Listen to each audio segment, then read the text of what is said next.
Hello and welcome to Unacademy, a one-stop destination for the English medium civil services aspirants. Welcome to the strategy series where we are going to discuss the complete strategy that you need to crack UPSC Prelims and Mains. Now that Prelims 2024 is over, I am sure many of you would be preparing for the upcoming Mains exam and many of you would be preparing for next year's attempt in 2025 for the Prelims. So we thought, how can we help these students? Many students would like to know the strategy to approach different subjects, be it understanding the syllabus, the kind of questions that have been asked, and also the sources, the material that needs to be referred to complete the syllabus for both prelims and mains. So with this intention, from today we are starting this strategy series where we are going to discuss the complete strategy needed for both prelims and mains for all the subjects under our UPSC syllabus. So today I'll be starting with a discussion on international relations, which happens to be a very important subject both for prelims and mains. So before we discuss the complete strategy, we have a very important announcement. There are new batches starting in English, Hindi and bilingual following the end of prelims. So these new batches are aimed at 2025 attempt. So those students who are preparing for next year, do enroll for these classroom program offered by Unacademy, and the best part is that these courses are available at just 24,999. If you're interested, please call the number provided on the screen and ensure that you join these classes before they get started.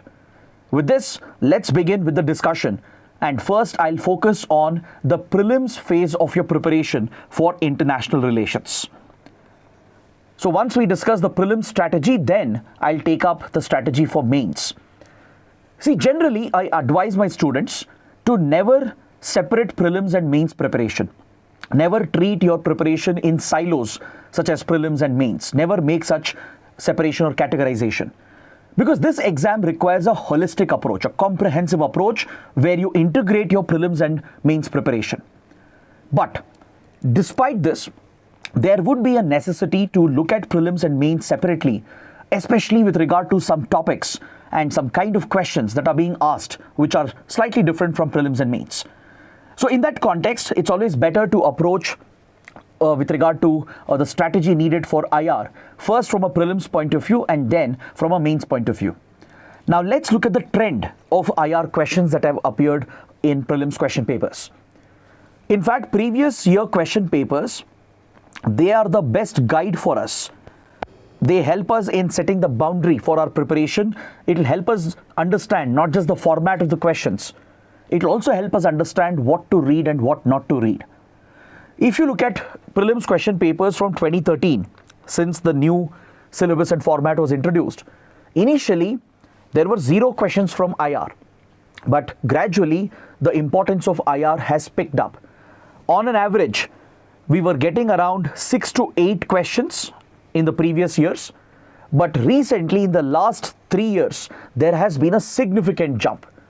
We have been consistently getting more than 10 questions, anywhere between 11 to 14. And that shows the increasing importance of international relations.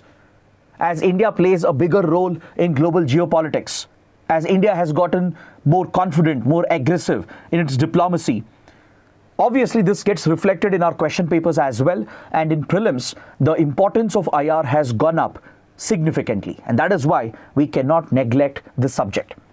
So how do you start your preparation for IR with regard to prelims?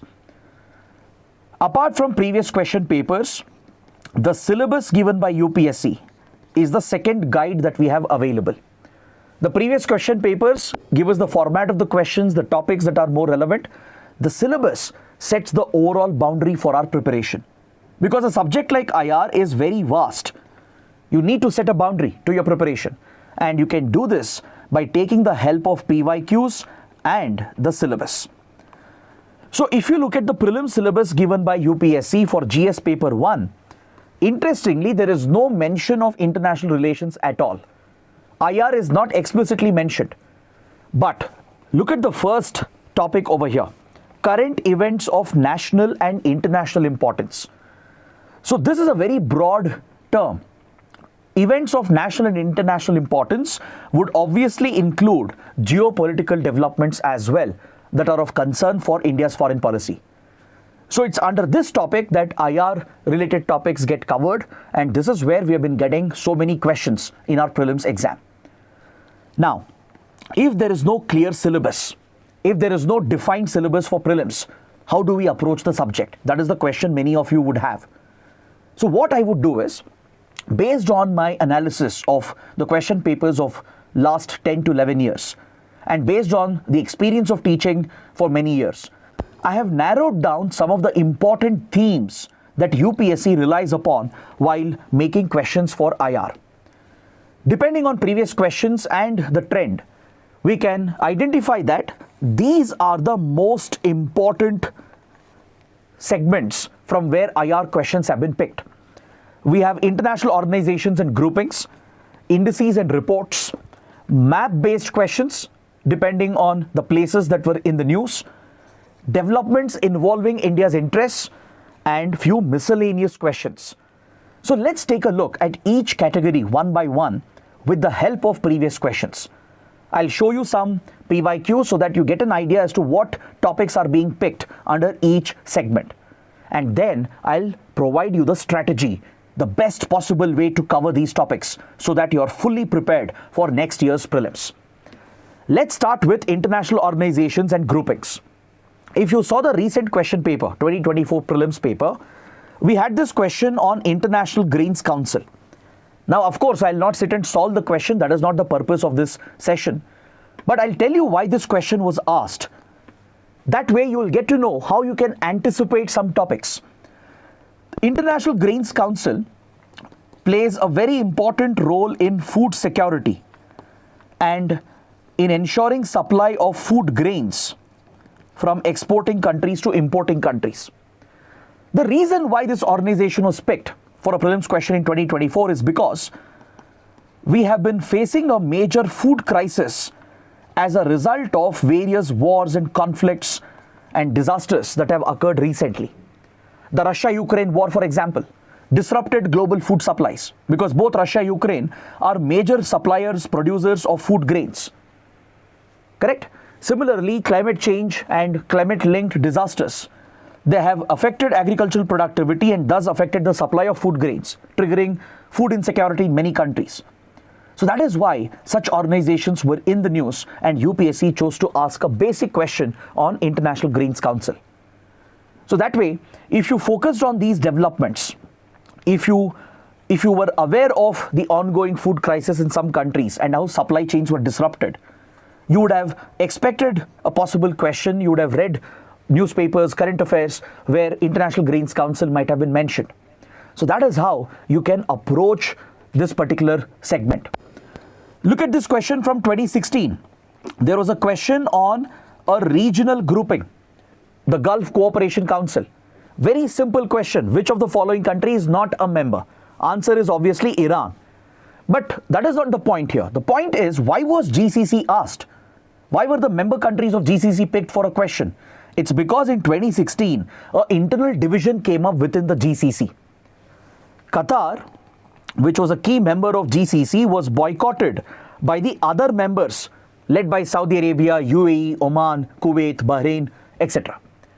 These other GCC members boycotted Qatar and it led to a diplomatic blockade against Qatar in West Asia. That is why GCC was in the news. So again, if you were paying attention for these topics in the news, you would be able to pick up these points. So how do you prepare for international organizations and groupings? Because it is such a vast area. There are several regional groupings from SAARC to BIMSTEC to IORA to European Union. International organizations again is extremely vast, from United Nations to various other global bodies. The list is almost endless, and in a way it is almost impossible to cover every organization and grouping. So what should you do? What should your approach be? Since these questions are very dynamic and driven entirely by current affairs, you need to focus on the current affairs of the last 18 to 24 months. Now let's say you're planning for 2025. I would suggest that start with current affairs from at least 2023. 18 to 24 months of current affairs where you prioritize the important organizations and groupings that were in the news. For example, the United Nations and all the other UN bodies, programs, and specialized agencies. So read about the United Nations itself, its primary organs, understand their role, their mandate and composition, read about UN initiatives, and read about UN programs, UN Environment Program, for example, UN Development Program. Read about the specialized agencies of the UN. That includes International Maritime Organization, you have the World Bank Group, etc. So cover all the UN related institutions and groupings. Focus on important regional groupings. Start with our own neighborhood. In South Asia, focus on SAARC. Focus on groupings like BIMSTEC or Indian Ocean Rim Association. So understand the background of these groupings. Why were they established? Understand the basic facts. Which year was it established? Where is the secretariat located? What is the primary objective of these organizations? When did India become a member? Right? And any big initiatives of these groupings. Such basic facts, and then you can expand your horizons. Then look at Southeast Asia and East Asia based groupings like ASEAN, East Asia Summit. Then focus on the Pacific region. There are few groupings in the Pacific. Focus on Africa, West Asia, Central Asia, then Europe, South America, and North America. So pick out these important groupings and institutions which are in the news and just focus on their role, their structure, their mandate. This should be more than sufficient. Look at the multilateral organizations as well. The global multilateral groupings, including WTO, the World Trade Organization, and important treaties and conventions that are in the news. It could be the Refugee Convention or Geneva Conventions, Genocide Convention, for example. It could be the treaties related to climate change, treaties related to global trade, treaties related to regulation of global shipping. There are conventions related to maritime boundaries, such as the UN clause, the UN Convention on Law of the Sea. So many such treaties and conventions are frequently reported in the news. So if you are tracking the current affairs of last 18 to 24 months, you will come across a large number of organizations and groupings, and they would be the focus for your preparation. And in fact, you follow the same almost for every other segment. You look at indices and reports. In 2019, there was a question on World Bank's Ease of Doing Business Index, which has now been discontinued. But it focused on the methodology of the index. How is the index prepared? What are the parameters that are measured? We had a very simple, straightforward question in 2019 on one of the most important reports that is published, the Global Competitiveness Report. So such reports that are published by international organizations and institutions, the indices that are brought out by these organizations, the methodology that is followed, that will be important as well. So what you can do is focus on those reports and indices that are in the news in the last 1.5 to 2 years. Understand the purpose of the report. What does it bring out? Understand the methodology, the parameters that are used, the indicators that are measured, and focus on India's ranking and India's performance. For example, Global Gender Gap Report. Understand what is its purpose, which organization publishes the report. What is India's ranking? What is India's performance? What are the methodologies, the parameters, the indicators that are measured? So if you can do that for all the important indices and reports in the news, this is more than sufficient. Next, another favorite area of UPSC of late happens to be places in news. Map-based questions have become very, very common of late. This is a great test of your IR knowledge and your geography knowledge. Look at this question from the 2024 prelims paper. A geography map-based question on the North Sea, which was in the news. So you need to figure out which countries share a border with the North Sea. Like this, there were many questions on important places in the news. In 2022, we got a question on the Levant region in West Asia. We have got questions on the geography of Afghanistan, Ukraine, and also some important locations in Africa, West Asia, etc. All these places were in the news for several reasons. So if you can identify those places and locations and locate them on a map, and if you can improve your map reading skills, trust me, these questions are very easy. It's a cakewalk. You can easily answer these questions and ensure you get full marks. So what you should do is, when you're reading the newspaper, identify the important places in the news. For example, there could be some places where wars and conflicts are occurring. Or there could be a place where a major terrorist attack has taken place. Or maybe there is a major disaster in some part of the world. Or there is a region where there is an economic crisis going on. Or there could be an ethnic conflict in some part of the world. Or a new border dispute has emerged. So any such development, please focus on the location. Identify the physical geographical features. Because at the end of the day, geopolitics is about the impact of geography of a place on the politics of a place. Both physical geography and human geography of a given place influences the international relations of that place. That is the reason why map-based topics are very important. So focus on features like the borders, the seas and oceans, various straits, gulfs, mountain ranges, and even the demography of a particular place, the literacy levels, the population profile. For example, if you look at the 2024 prelims paper, there was a question on countries facing a declining population. The answer was Japan, Italy, and South Korea. So if you're tracking current affairs, understanding the geographical aspects of different regions and countries, you would know that these are the countries which are facing a declining population and lower fertility rates. So you need to apply that common sense and bring in your current affairs knowledge to be able to answer these questions. So to help you in your map skills, I can give you an example.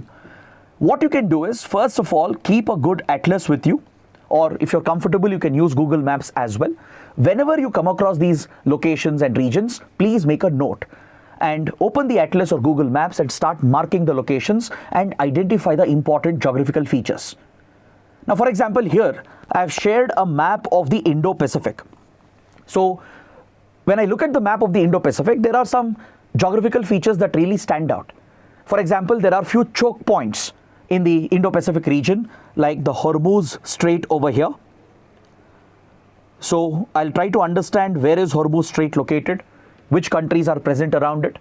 Hormuz Strait connects which water body? It connects Persian Gulf with Gulf of Oman. I'll understand why is it so strategically significant, right? So find out all these basic pointers. Look at another choke point here, the Bab el-Mandeb Strait, which connects the Red Sea with Gulf of Aden. The Malacca Strait over here between Singapore and Indonesia that connects Indian Ocean with South China Sea and the Pacific. Then look at the Pacific island countries over here in the South Pacific. From Manau to Fiji to Solomon Islands. They're all very important. So if you can figure out these locations and the features present in those regions, you should be able to answer these map-based questions as well. Next, another important segment would be developments involving India's interests. It could be India's security interests, strategic interests, economic interests, India's relations with other countries, the agreements, the deals that we have signed with others. So there could be questions based on this. For example, in 2024, in this year's prelims, we had this statement-based question related to India-US trade relationship. So without understanding the pattern of trade between India-US and some details about the trading relationship, you won't be able to answer this question. Then look at this question related to Chabahar Port, which is a major investment of India in Iran. It's an India-led connectivity project. This was asked in 2017.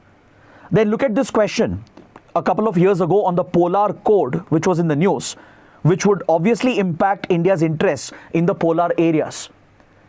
So these are the topics you need to prioritize. So what you can do is look at some important summits, conferences, and treaties that are being signed, which are relevant for India's interests.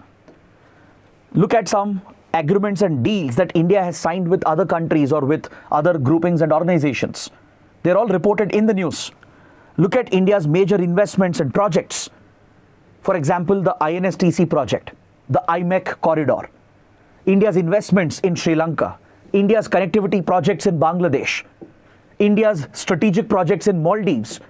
So be familiar with these projects, these deals and agreements.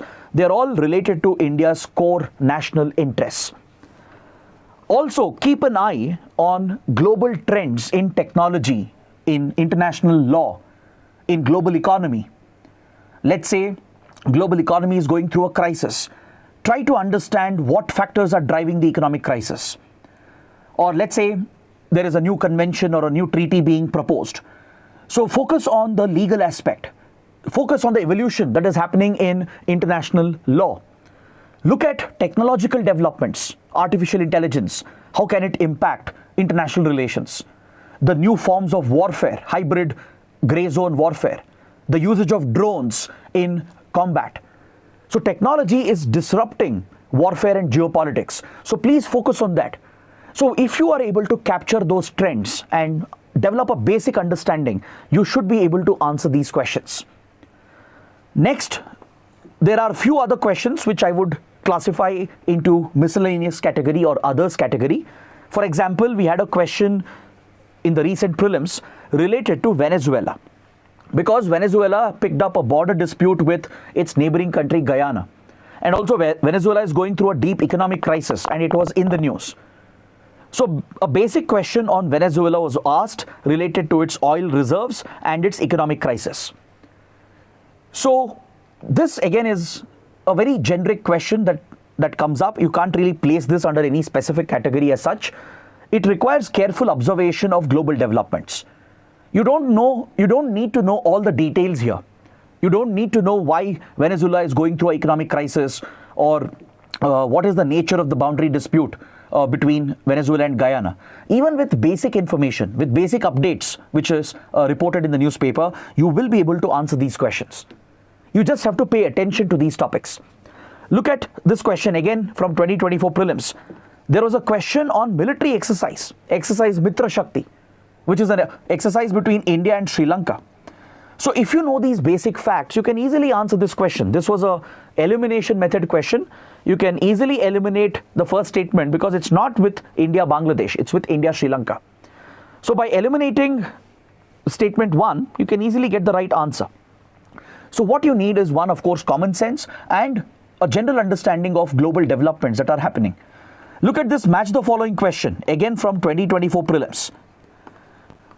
It has basically listed few countries that were in the news, and the reason why they were in the news has been given. You need to check whether it's a correct match. So if you know basic current affairs, you would know that Argentina is going through an economic crisis. You need not know all the reasons. The details are not necessary. Just the basic trend, the basic developments are enough. You would know that Sudan is going through a civil war because even Indians were trapped in the civil war and we evacuated them through Operation Kaveri. And you would also know that Turkey has not left NATO. Turkey is a key member of the NATO military alliance. So with such basic knowledge from around the world, you would be able to answer these questions. Look at one more statement-based question on the Sahel region in Africa. The Sahel region of Africa has gone through multiple military coups. It's affected by terrorism. It's facing a lot of security situation and instability. So if you're aware of this, you would be able to answer this question as well. So these fit under the miscellaneous category. So there is no set way of preparing for these topics. You just have to read newspapers, be familiar with global developments, and keep track of the major happenings, the trends that are coming up. So with regard to prelims, what should be your comprehensive approach? First and foremost, you need to familiarize yourself with the syllabus and previous question papers. Shortlist the topics as I have done. You can use those themes that I identified and accordingly start your preparation. Cover the basic background to IR and some concepts. Maybe you can use basic NCERT books like the class 12 books, Contemporary World Politics and Politics in India Since Independence. There is one chapter here which is India's external relations. This would basically give you a basic foundation in IR. This would help you for your mains as well. With this, you can directly focus on current affairs. You don't have to rely on any standard book or textbook. Don't do that mistake. Many students, they end up accumulating books, they become book collectors. Don't do that. Focus on current affairs because almost every IR question is driven by recent developments. Read a basic newspaper, either Hindu or Indian Express. If you don't know how to read a newspaper, watch our daily Hindu analysis at 10 a.m. on our YouTube channel so that you get familiar with newspaper reading and the approach to newspaper reading. Link every article in the newspaper with your syllabus and look out for IR related topics. So we already have a basic idea what topics are relevant, what sectors or what segments in IR are important. So if you spot any such development in the newspaper, please make a note. So making concise notes is very important. Follow the website of Ministry of External Affairs for regular updates. Follow the MEA on social media as well. So this is more than enough. It requires consistent effort over a period of time and you will be able to cover 18 to 24 months of current affairs. And trust me, you will be able to answer most of these questions. Now, coming to the second half of my discussion where we are going to look at the strategy for international relations for your mains exam. First, look at the trend. Under GS paper 2, international relations has always played a very important role. Initially, we got a lot of questions from IR amounting to 80 marks and 62.5 marks in the first couple of years. But after that, it has consistently maintained at 50 marks. Essentially, 4 questions are guaranteed in GS paper 2. But don't underestimate IR. Don't think it's just 4 questions. IR's relevance is beyond these 4 questions because it's a multidisciplinary subject. It's connected with other subjects like internal security. It is linked with economy. It is linked with history and geography as well. World history, post-independence history.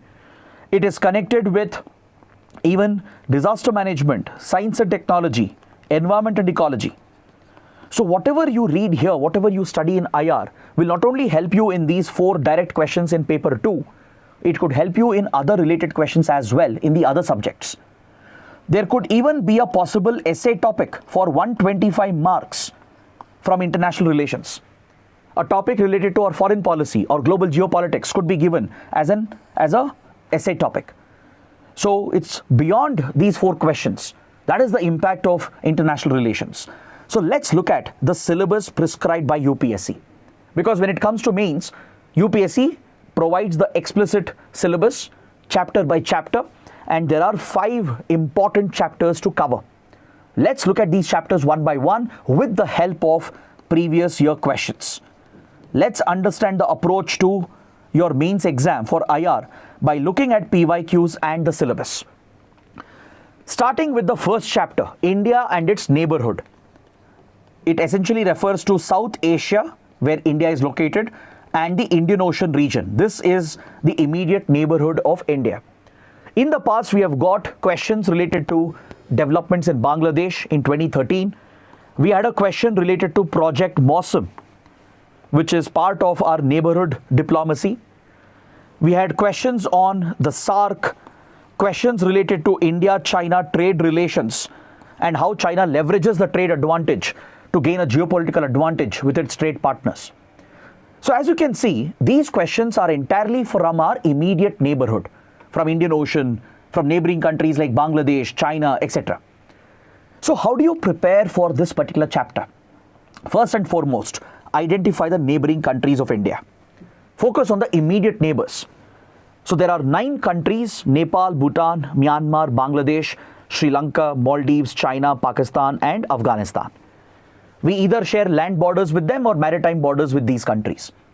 So this is where you have to approach the neighbourhood as comprehensively, as holistically as possible. Because here the questions that are asked are a little in-depth. The questions are not very broad or superficial. These are in-depth questions. You need to know every aspect of the relationship. So what I would advise is that read about the historical background, the civilizational relationship that we share with these neighboring countries. Because historically we have been interconnected, our societies have been connected. These borders might have come up today, but most of these countries were all part of the ancient Indian civilization at one point. So we do share a deep cultural connect, a civilizational connect. So focus on the historical aspect as well. Try to bring in a historical perspective. Focus on post-independence relations after 1947. over the last 7 decades, how the relations have developed with these countries. What were the areas of cooperation? What were the conflicts? What's the competition that we face with them? I call this the 3C approach. Do this with every neighboring country. Identify the areas of cooperation, areas of conflict, areas of competition, and carry out an assessment of contemporary relations, the current relations that exist. What major issues are present? What areas of collaboration are present in current times? If you do this, you would be completely sorted with regard to this chapter. Next, look at the non-neighbours of India. Look at other bilateral relations of India. Because we have got questions on India-Japan. We have got a question on I2U2 initiative. In 2022 mains exam, we had this question related to I2U2. We had a question on India's relations with Israel that was asked in 2018. So these are very specific questions that are related to non-neighbours, countries located in other regions, right? So countries like Japan, maybe Australia, Israel, they could become important, even US and other global powers. So what should be your approach? Can you sit and read every single country? Right? It's not possible. It's again practically impossible. UPSC is not expecting you to read our relations with every single country. Not necessary. Focus on all the neighbors, the 9 countries I listed. Then identify different regions. Adopt a region-based approach. Look at different regions of the world and understand India's approach to each region. For example, in West Asia, we have some priorities. Ensuring oil and gas supplies, ensuring the well-being of our diaspora, ensuring we get investments from West Asia. That is the broad approach we have towards the region. Then, within West Asia, identify some important countries. Israel, Iran, Saudi Arabia, United Arab Emirates. Only these 4 countries will be important. Similarly, look at Southeast Asia. If you look at Southeast Asia, understand the priorities. We have a specific policy called the Look East and Act East policy. Understand what are the driving factors for India when it comes to this region. The economic relations, defense and strategic relations, the cultural relations. And identify the important countries like Japan, Vietnam. And if you look towards the Pacific, Australia, groupings like ASEAN, and even countries like Philippines, because recently we have exported BrahMos cruise missile to Philippines. So pick out only few countries. You don't have to cover India, Thailand, India, Indonesia. Not necessary. UPSC will not ask those questions unless and until there was some big development. So focus on the major powers of each region. Japan, maybe South Korea, Vietnam, then Australia from the Pacific Islands. That covers the entire region. So look at Central Asia as well, Africa and Latin America. Here you need not pick any single country, not required, just focus on the entire region and the groupings present here. Look at Central Asian groupings like the Shanghai Cooperation Organization, right? And look at India's priorities in Central Asia. Focus on Africa, India's African diplomacy and groupings like African Union and other sub-regional groupings. Look at India's relations with South American countries and the Caribbean in general. You don't have to pick any specific country here, not required for the exam. Then focus on the big powers, the major powers. The P5 countries, the 5 permanent members of UN Security Council. China is already covered under neighbourhood. So focus on United States, Russia, United Kingdom, and France. We have very important relations with these countries. Focus on the economic ties, the defense strategic relations, etc. Look at other big groupings like the European Union. Take a broad look at the Europe region. Understand our ties with the EU and other groupings like EFTA. Recently, we have signed a trade agreement with EFTA countries. And under the Europe region itself, focus on maybe Germany and Italy, which are also key powers. And that is more than enough. So collectively, you need to read about maybe around 20 countries, not more than that. Around 20 countries, maybe around 20 groupings, maybe around 50 to 60 international organizations. This is all you need to do for international relations. And again, this applies both for prelims and mains. Now coming to another category, questions related to Indian diaspora, policies of other countries and how it affects India. From here as well questions have been picked. The role of the Indian community is very critical in our foreign policy because Indian diaspora, they act as cultural ambassadors of India, right? They give us soft power influence. Plus, they send remittances back to India. So, ensuring their safety, well-being is of direct concern for India. So, in various newspapers, there will be articles related to the Indian community.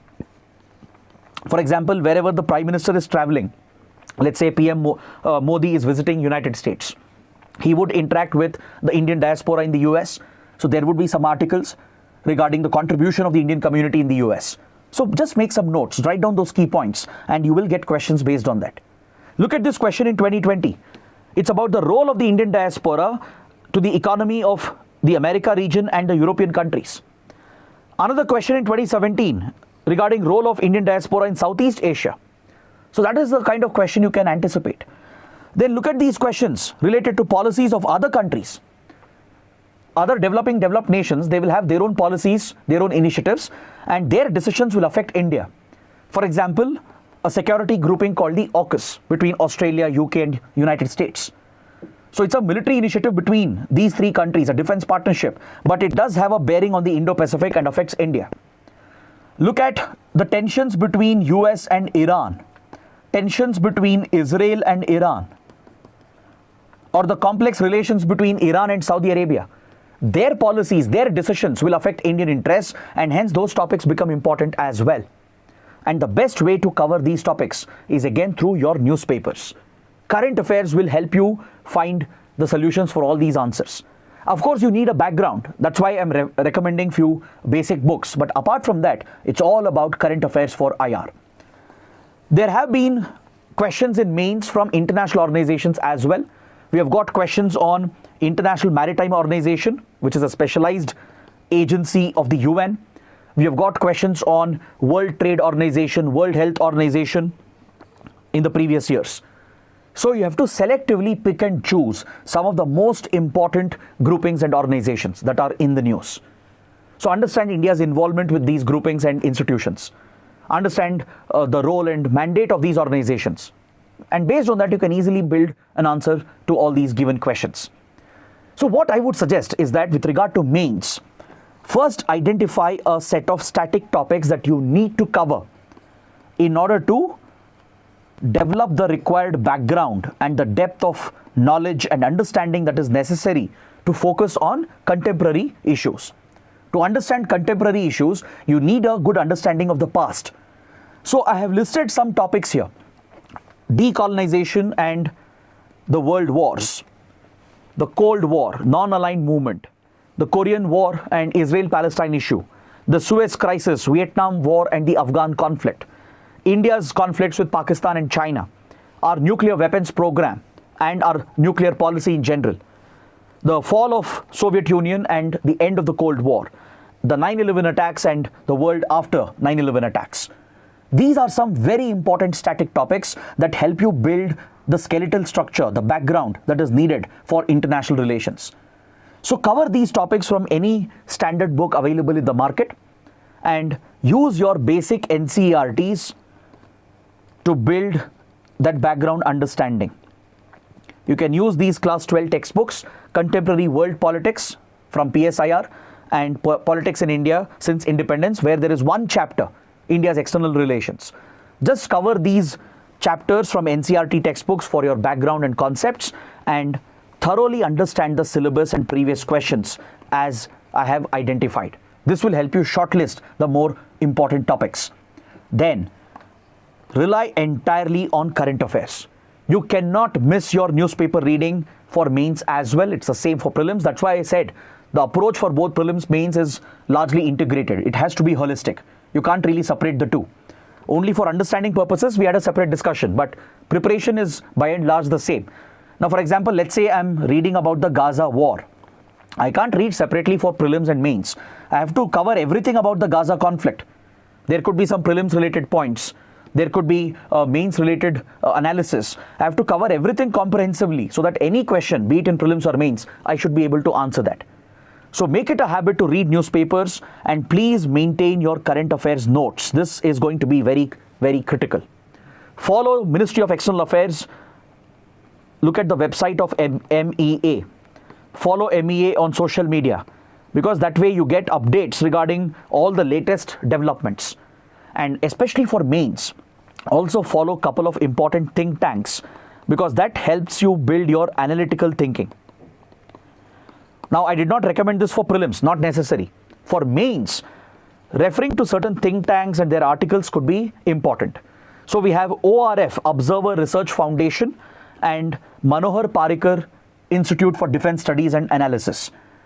So these are major think tanks in India that specialize in foreign policy and security issues. So visit their websites, follow them on social media, and try to read some of the articles, the expert research articles that they bring out.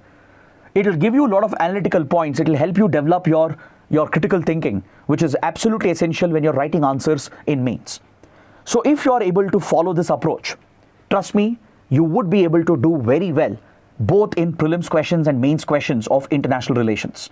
I hope this strategy session has been of some help, and if you did benefit, do let me know in the comments, and don't forget to press the like button. That is it for now. Thanks for watching.